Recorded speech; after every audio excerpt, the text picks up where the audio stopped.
Hey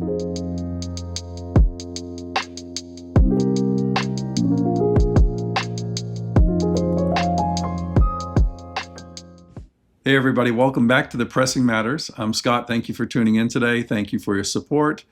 Today I'll be talking about what I feel is the perfect late night listen. That is Ike Quebec's Bossa Nova Soul Samba, just released by Blue Note Tone Poet. You know, I had my eye on this record for years.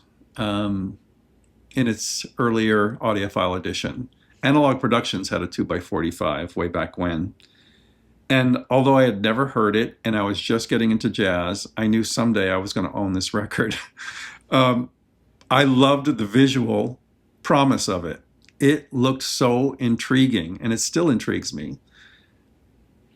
This jacket was designed by Reid Miles, who did most of the fabulous Blue Note designs. It can't be overstated how important his designs are to the identity of the series. And this one is one of the top ones, in my opinion. And I'll tell you why. All this inky black negative space around a singular image up here. And the image is like, at first you're like, what? It's a woman in sunglasses, but in this like real moody lighting with a lot of shadow. Very, very interesting. And then you have this elegant typography, very understated. Up here it's brought out in a little stronger size. And then you have this big pop of color in Soul Samba in this script. And it looks so intriguing. I was like, I'm gonna buy this. Even if I just hang it on my wall, I'll be feeling like it's $40 well spent. I'm so glad that this came out in the Tone Poet series. Honestly, this would have been wasted on a direct-to-board jacket in the Blue Note Classic series. It really needs this to look its best, and it does. It looks wonderful. So nice. The other thing that was drawing me to this record is the promise of bossa nova and samba mixed with jazz. This is something that I've experienced a little bit with Stan Getz's records, but this looked like something completely different, and it is. Also, another thing that attracted me to this was Kenny Burrell being the second performer here. And I love Kenny Burrell's sound. I have 3 or 4 records at least on Blue Note and Prestige. And I was really excited to hear Kenny Burrell with Ike Quebec. Inside, we're really fortunate that Francis Wolff photographed all these sessions. That's what makes these Tone Poets so special, is that we get to see this photography. And this doesn't happen with other labels. The fact that it happened with Blue Note is a godsend, because we get to see these players in their prime at the moment. And on the left we have Ike Quebec here, and I love that photo. It looks like what the record sounds like. You have Kenny Burrell up here on guitar, Garvin Masseaux on chekere, so that's a percussion instrument. Wendell Marshall here is on bass, and Willie Bobo is on drums. Beautiful, absolutely beautiful. This is mastered by Kevin Gray, cut from the original analog master tape.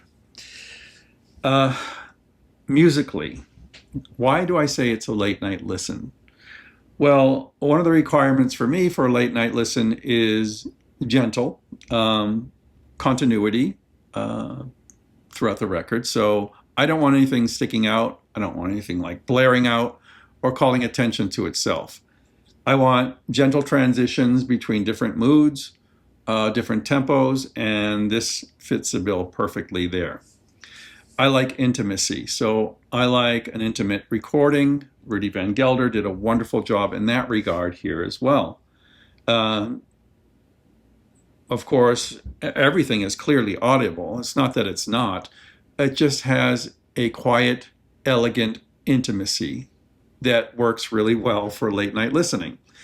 Um, the interest in the arrangements holds your attention throughout. So as each one goes, the first time through, I was kind of not paying close attention.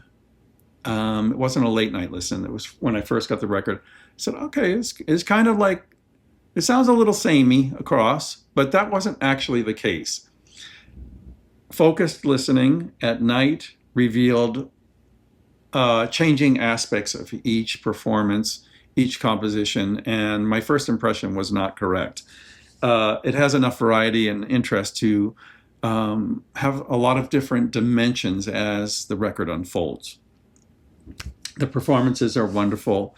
The sound on Ike Quebec, that really put a smile on my face. He's usually over in the left, and he has a big, breathy kind of sound, just like that photo. You hear the breath going through the instrument. You feel the glint of the metal in your mind, and there's a lot of texture and detail and resonance in the tenor sax. So very realistic, wonderful placement.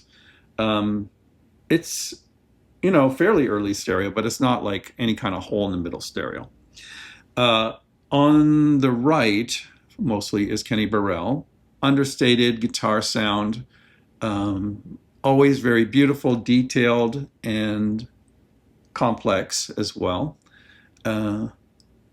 He is sometimes trading off solos with Ike, and other times he's kind of filling in behind Ike. The percussion and drums and bass fill out the rest of the soundstage. So the bass is usually down here, drums and percussion fill out the back, and it feels like a nice panorama of intimate sound. Tonally, it's beautiful. It never gets harsh or bright. There is plenty of edge where it needs to be on the glint of the brass instrument, of course, on the chekere. You hear everything clearly, but nothing emphasized. And that's what I love about this particular mastering from Kevin Gray. It has warmth in the bass. It's clear and defined, but it has a warm intimacy down below. All of these attributes are perfect for the late night listen. The pressing was very, very quiet and allowed all these low-level details to come through. And overall, I'm thrilled with this record. I suggest you take a listen to it. If you can, stream it at high resolution late at night. And if you like what you hear, I can easily recommend Bossa Nova Soul Samba. It's a beautiful release, visually, sonically, mastering-wise, everything, performance. Just a joy to listen to. Let me know if you ever heard Bossa Nova Soul Samba. And until next time, I'm Scott for The Pressing Matters. Thank you so much for watching, and have a great day.